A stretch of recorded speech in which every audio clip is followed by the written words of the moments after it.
Next question. I see you. Here we go. I knew this question was coming. I see you and your ex. Is there a reconciliation of you two getting back together? Did he move to Charlotte to be next to you or just to see the kids? Simply Michelle, simply Michelle. You're watching her on YouTube, and you know she got a vibe for me. She got a vibe for you.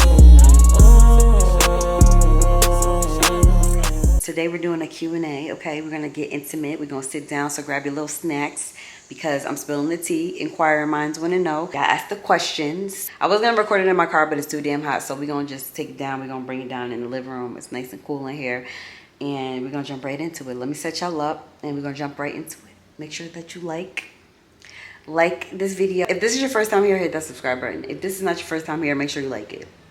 If you're still on the fence about it, fine, but just give the video a thumbs up. Like it. Tap it right now. I'm gonna give you like a life update, what's been going on. I know you guys been peeping certain things in my videos and you wanna know. First question is, what's new in your life right now?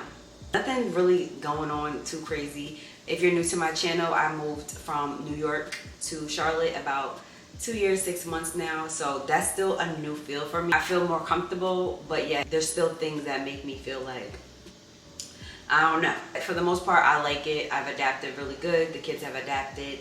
I'm still like trying to explore and try different food places, take the kids different places. So to me, I love being here because it's such a big state. There's so many different things to do. And I feel like there's so much more that I haven't seen yet. Sometimes I still can't believe that I took a leap of faith and I made this move. What does a typical day in your life look like these days? First things first, when God wakes you up, that's just a blessing in itself. So I try to thank God every single day, implement that, say that. Just be grateful, show gratitude for seeing another day here on earth because some people just aren't that lucky. And then I show up for my kids. I'm a mother of 3. So breakfast, I like to clean up, make sure that my house is straightened up before anything else. And then I like to plan out what we're eating for dinner and stuff like that. Dinner is like the main thing that I dread because I usually lose my energy around 5, 6. So I find that organizing, writing my things out, my grocery list out for the week of what I want to cook makes it easier. So I usually start dinner early so that after I can do what I want to do and I have to worry about that. But for the most part, I just plan my content. Sometimes I'll shoot some reels. I have some brand deals, sponsorship that I have to do. So I try to get my work done like that. But the best part about it is that I'm home with my kids. So even if it seems like it's a lot going on, I'm in control of my day and I can sit down when I need to, tend to my kids when I need to. Sometimes it's easier than others, but for the most part, my life is not really like a movie. I feel like your day is what you make it. Your life is what you make it. What's something you learned about yourself recently? It's a really good question. What I learned about myself recently is that I am okay with losing people. That was a very hard pill for me to swallow, especially people that you hold dear to your heart. I never thought that I would have the strength or the boundaries set for myself to say, you know what, I love you, but I don't need to deal with you. And if I deal with you, I choose how I deal with you. If that means protecting my peace. How do you maintain your faith? Also, how do you forgive people who hurt you? As far as maintaining my faith, that's something I still juggle with. On the days where I find myself really struggling, those are the days that I know that I need to pray a little harder, a little more. Oftentimes, I do get overstimulated a lot with what life throws at me. And that's when I find myself sometimes doubting if there is a God, you know what I mean? Because of life circumstances. But when I get those thoughts, I know it's nothing but the enemy just trying to get to me. And so that's when I pray out loud and I just do my thing. And sometimes God will put things in front of you for you to run back to him and seek him when he sees that you are, getting a little distracted. We do get distracted and that's when the problems start to arise. I also often reflect on my situation now.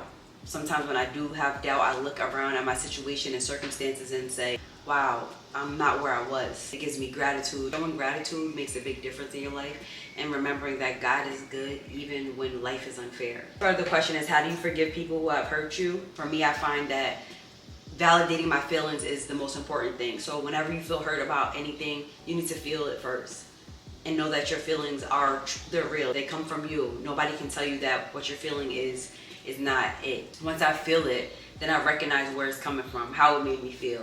and that I don't want to feel it again. This was also very hard for me. It took me years to master this, and I'm still not 100% there, but I've done it. I've done the homework. I put in the work. Forgiveness is a choice. It's not a feeling. So in order for you to actually free yourself from anything or anyone who has hurt you, you have to let it go. You have to let it go for yourself, because if you hold on to all that pain, you're only stopping yourself, stunting your growth, walking around with resentment, becoming bitter because of something that somebody else has done. When you can just try to let it go and then move on, and you'll feel so much lighter. A lot of time it takes practice, and everybody's healing journey is different, and I don't believe there's any limits that you should put on your healing process. But as long as you're willing to work through it and not stay stuck in that dark place, you're on your way to forgiveness before you know it. What goals are you currently working on?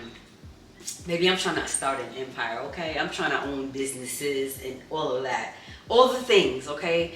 But to be honest, I am trying to expand with my hair products. I have my own hair growth oil, Truly Tresses, and I want to expand. I want to add more products. It does take time. I'm somebody who has no patience. So when I want things now. And when you're building something so great, you can't rush it.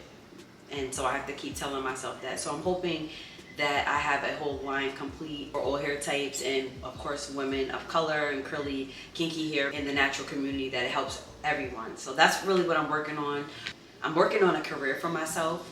I'm at a place right now in my 30s where I do feel a bit stuck and not sure which way I should go when it comes to my career path. There's a few things that I know I like, but it's just like, how am I gonna get there? It takes time, so I'm really behind the scenes just figuring it out. I want to be financially set and be able to retire at a certain age so that I can just sit back and relax. So that's kind of where I'm at right now, just figuring out what I want to do with myself and stick with it, because I find myself starting things, then I get bored, and then I just jump to something else and I don't stay with it. So just figuring out what Michelle really wants. What are some pros and cons about living in Charlotte, North Carolina? That's a good question. We'll start off with the pros. The pros for me is how much there is to do. There's so much to do in Charlotte, it's unbelievable. Since I've been here, I've done so many different things that I've never done back home, and I can appreciate the experiences, because that opens your mind up to different things that you didn't think you would see. So there's a lot of good places out here. It's perfect for raising a family. I love the peace that I get. I love hearing the birds. The weather is just perfect. Although it gets super, super hot, I love waking up and the sun hitting my face. I love the architecture of the houses out here. I love how they're always building. It's in condos, townhomes, so there's apartments for everyone. And I love that they give that option. As far as the amenities goes, baby, the amenities, they be doing a big one.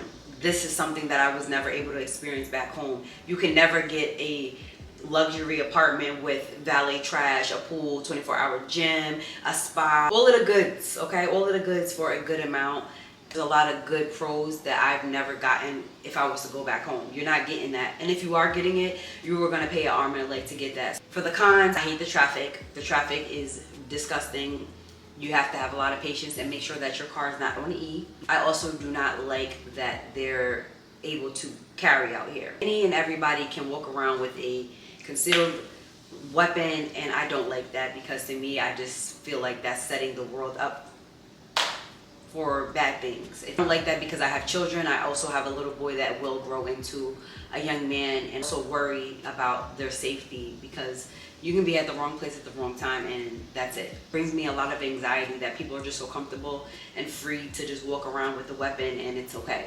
The last con that I don't like about living in Charlotte, maybe it's just my area per se, is the school system. I haven't really been so thrilled about it. Had a couple of issues with, the teaching, the education. That's a big thing for me and my children. I want them to be able to excel, to actually go to school and learn something.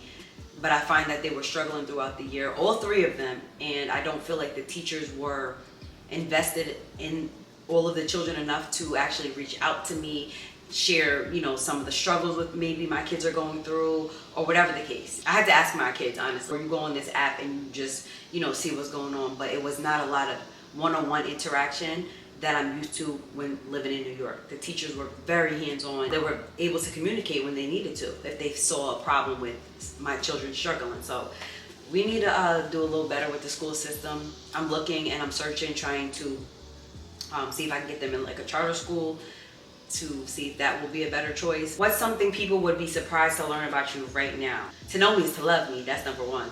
Number two, I'm a Sagittarius. So where's my Sagittarius at? Where's all my Sagittarius at? Comment that down below.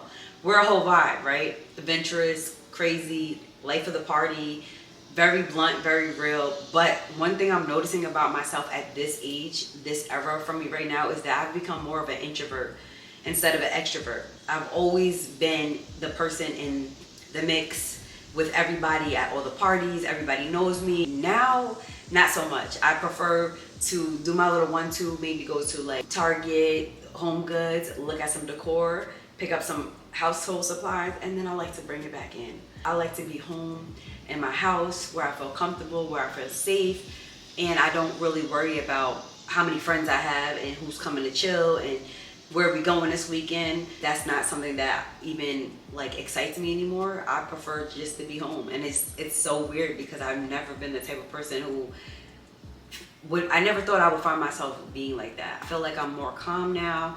I'm more understanding, more relaxed now. And I love that for me. What's something you're looking forward to? Traveling more. If you guys don't know, I went on my first plane ride this year. Very intentional, like I said. That damn fly is getting on my nerves. To travel to different places. I went to Miami and I was just like, now, that was just a tease. Where are we going next? I'm trying to save, and hopefully my next trip I would love to bring the kids so that they can experience the plane, and then we'll take it from there. But yeah, I'm trying to see the world now. Next question. I see you, here we go. I knew this question was coming. I see you and your ex. Is there a reconciliation of you two getting back together? Did he move to Charlotte to be next to you or just to see the kids? This is a long process. You guys know, if you've been here, you OG, you already know what happened. You can go back and watch what really happened. But when I say ex, that means ex. For me, once I make up my mind, there's no restarting. When I call you an ex, that means I have exhausted all of my options before that title is there. Eddie and I will always be good friends. We have children. We were best friends before anything. That's what led me and attracted me to him. It was our dynamic, how well we were able to converse. I didn't want to lose that. Regardless of how our intimate relationship failed, our marriage failed, that doesn't mean that our friendship needs to fail. A lot of people don't think that's even possible, but when you're an adult and you mature and you can talk through things that are uncomfortable and understand what the bigger picture is, it's not as difficult as it seems. I find it very easy for me to be in the same room as him and not feel any way. At the end of the day, we take care of our children. Eddie already was in Charlotte. He's still here, I'm here, and I think it works out perfect because kids get the best of both worlds, mom and dad. Even if we're not in a relationship like that, they still know that we're friends. We can still laugh. We can still do family things. And a lot of people, they question that, and I read some of the comments saying, oh, you guys are gonna get back together and everything. I personally know what I want, and that's that. I cannot predict my future, but I know where I'm at right now is a comfortable place, and that's where I want to stay. Life is too short to, let's just be honest, spin the block and just do things or just dive back into things that you know are not going to give you the results that you're looking for. So it's almost like, why do you keep stepping in the same pile of poop? If it ain't broke, you know what the rest of the saying is. How do you stay motivated with YouTube and content creation? I don't. I struggle being consistent and being motivated because I do wear many hats, and so sometimes it does get overwhelming. I feel overworked. I often feel like my work is unseen and that I'm not reaping the benefits like I should. So I have to constantly reset and reboot and tell myself that I am great and that people love me. Just keep going. The reason why I stick with YouTube and I don't give up is because I gave up a lot on myself in the past. This is one place that I feel my best at, my safest at. That's what helps me to get back out of my funk and just keep pushing and keep trying to give you guys the content and stuff. But some days are not as easy as others, and so when I find myself not feeling motivated, I sit down. I take a rest when I need to, and I pick back up when I feel like I have the strength and I feel like my best self. Sometimes being an influencer and content creator can be draining at the same time because you feel pressured to, push out content. You compare yourself to be better than you were yesterday. You see other people with higher views and stuff. But I initially started this platform to help people, to inspire people, not for the money and not for the views. So I had to remember that and not get caught up and the negativity and remember what it is and stay focused on the positive. Are you still in touch with old friends or have you made new friends?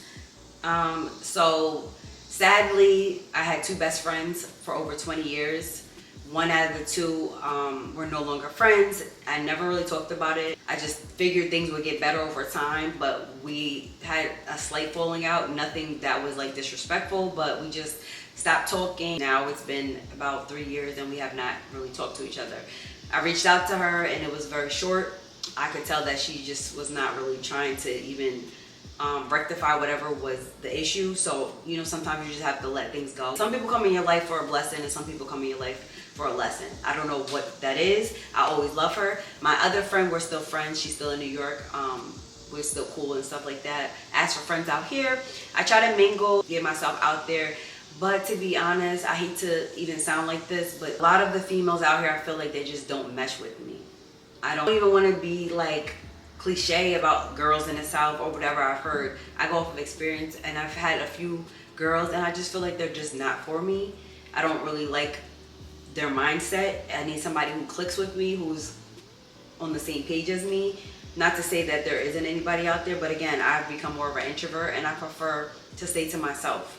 I find that less is best, and I'm trying to get myself focused. If I make a friend, then that's fine. Some of these girls just be messy. So I've had my share of mess. The current relationship status, I'm the big single. Capital S, the big S, not the little s. I'm single. I know I was out here talking about the little encounters I've run into, but again, I'm just gonna chill and love on me, pour into me, and let God lead the way for me. Be patient and just let it flow, honestly. That's all you can really do. Don't have so much high expectations when it comes to dating, because I feel like everybody's struggling at this age bracket. It's just not the same. It's not what it used to be. And I find that everybody has a lot of issues already when it come to you. We're not gonna all be perfect, but it's like, I'm not trying to jump right into a relationship and have to fix you. Okay, I'm already on my healing journey. I'm trying to, like, you know what I'm saying? It comes with a lot. And so I feel like right now, personally, mentally, I'm not really equipped to try to save anybody right now. Has there been any major changes recently? Honestly, nothing. Well, there has been, I'll be honest, but I don't really want to talk about it. Not anything that I don't think I can get out of, but yeah, life has its shifts and stuff, but I know it will turn around and they will get better. What's your favorite thing in your space right now? Honestly, my favorite thing in my space right now that I really find very comforting is my dog. I have a chocolate lab. His name is Cash. This fly. I have a chocolate lab. He's 6 months and he's my best friend. Honestly, he's very loyal and he just brings that comfort to me. The days that I find myself struggling or I feel sad, I know that he's always there. So that's something I'm really loving right now. It's just to have that extra love, good energy around me. How do you balance your social life and your personal time? I don't really have a social life.